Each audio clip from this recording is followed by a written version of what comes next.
Assalamualaikum warahmatullahi wabarakatuh. Bismillahirrohmanirrohim. Alhamdulillah. Wassalatu wassalamu ala rasulillah.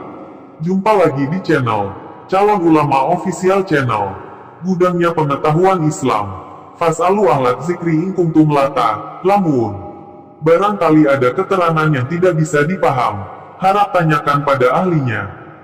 Mohon maaf atas keterbatasan Al-Fakir. Dongeng Israiliyat. Cerita ini hanya fiktif belaka. Apabila ada kesamaan nama, latar, dan tokoh, itu memang disengaja. Dongeng Israiliyat adalah dongeng atau kisah yang riwayat-riwayatnya bersumber dari para ahli kitab Yahudi atau Nasrani.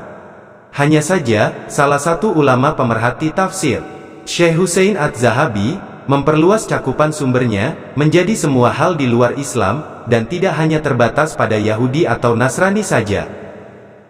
Riwayat Israiliyat dapat dibagi menjadi 3 kategori. Pertama, sahih dan sesuai ajaran Islam. Tipe ini boleh diterima dan diriwayatkan, dan biasanya matsur, yaitu ada perawinya. Kedua, tawakuf. Dalam kajian Israiliyat ini, berarti tidak ditemukan penjelasan atau alasan untuk membenarkan atau menentang riwayat tersebut. Para ulama tafsir berbeda pendapat tentang kebolehan periwayatannya.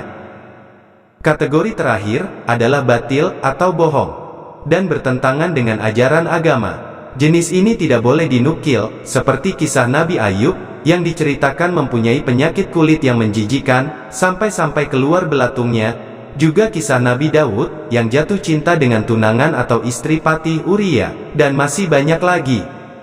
Namun, ada juga dongeng Israiliyat, yang mungkin memang dibuat untuk lelucon, atau dari hasil mahsusat, yang dianggap masuk akal, seperti yang akan Al-Fakir bawakan.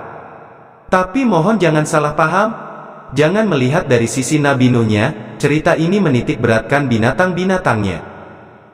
Dikisahkan, ketika Nabi Nuh sedang melakukan persiapan untuk para penumpang bahteranya, manusia, hewan-hewan, dan semua kebutuhan mulai diangkut.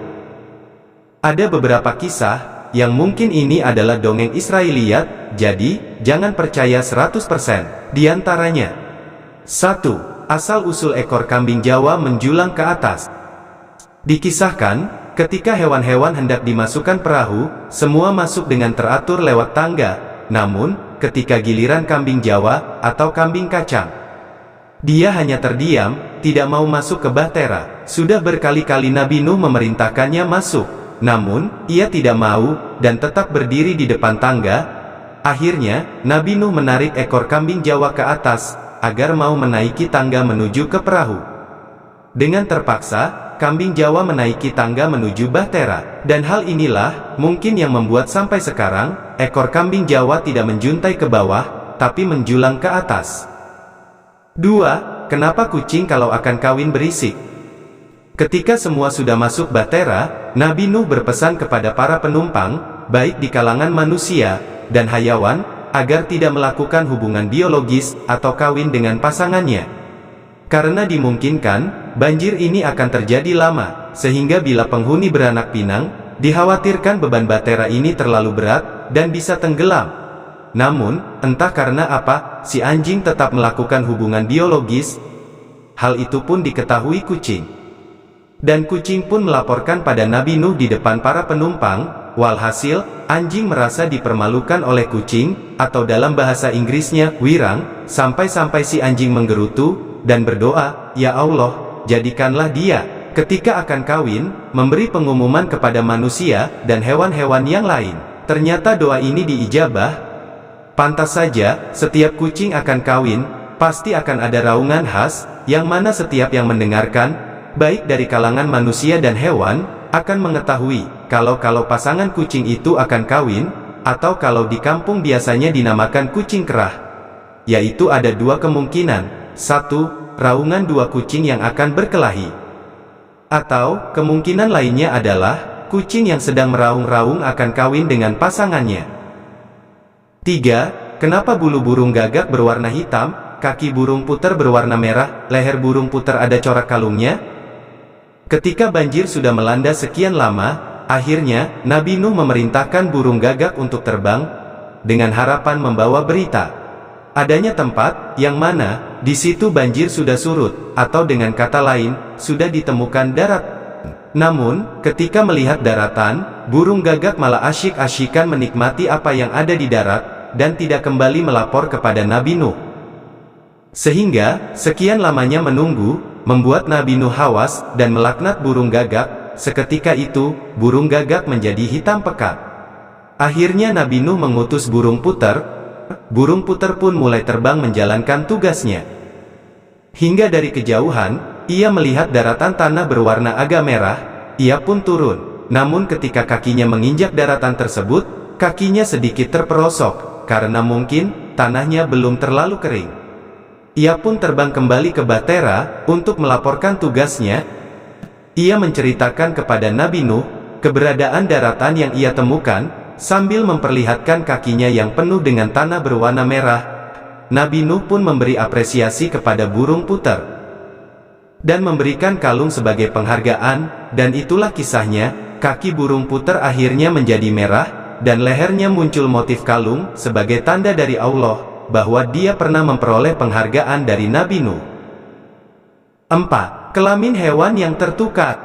Semenjak heboh berita kejadian anjing melakukan hubungan biologis dengan pasangannya, Nabi Nuh memerintahkan semua hewan untuk melepas alat kelamin jantannya, dan dititipkan di tempat penitipan, yang nantinya akan dipasang lagi, jika akan turun dari kapal. Semuanya pun patuh, tanpa terkecuali, mulai dari semut, ayam, bebek, entok, kuda, bahkan gajah. Setelah menunggu sekian lama, A few moments later. banjir pun surut. Ketika perahu sudah mendarat, maka Nabi Nuh mempersilahkan hewan-hewan untuk mengambil kelaminnya lagi, dan dipasangkan. Namun tidak dipungkiri, dari sekian hewan, kudalah yang tercepat dalam berlari, sehingga kudalah yang pertama sampai. Ia pun mulai senyum-senyum, karena melihat kelamin terbesar, ia mulai mengambilnya, dan memasangkannya. Dia pun meringkik kegirangan sambil berlari keluar. Semua pun mulai mengambil kelaminnya masing-masing, dan memasangkannya. Tapi malang bagi sang gajah. Ia adalah hewan yang lambat jalannya, sehingga ia menjadi hewan terakhir.